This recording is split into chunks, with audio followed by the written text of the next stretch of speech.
Baadhi ya viongozi wa chama cha Jubilee wamekashifu vikali vurugu zinazoshuhudiwa katika mikutano ya kisiasa, wakilaumu idara ya polisi kwa madai kuwa inashirikiana na wahuni kuvuruga mikutano hiyo.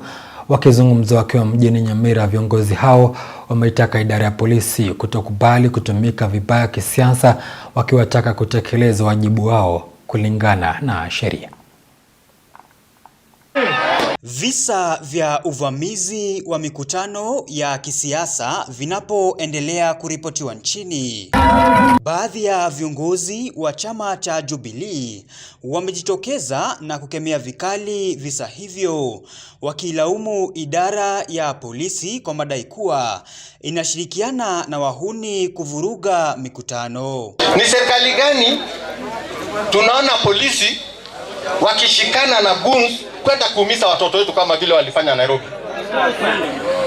Kama kweli polisi wa Kenya hawezi kufanya kazi, wanatumia goons, si afadhali basi waondoke serikali, tuanze serikali mpya ambayo inaangalia maslahi ya wananchi? Wakiongozwa na katibu mkuu wa chama hicho Moitarel Ole Kenta, wamewataka maafisa wa polisi kutokubali kutumika vibaya kisiasa, wakiwataka kutekeleza majukumu yao kulingana na sheria. This country does not belong to you alone. This is our country, and it is for the future of our children that we have a country that is ruled through law. It is not a failed republic, it's not a banana republic.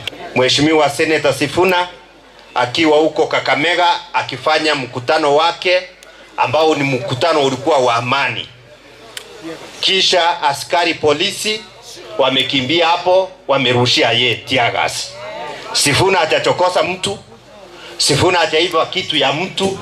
Katika kaunti ya Machakos, gavana Wavinya Ndeti amewakashifu wanaovuruga mikutano ya kisiasa, akisisitiza kuwa viongozi wana haki ya kuhutubia wananchi na kutangamana nao bila kuzuiwa.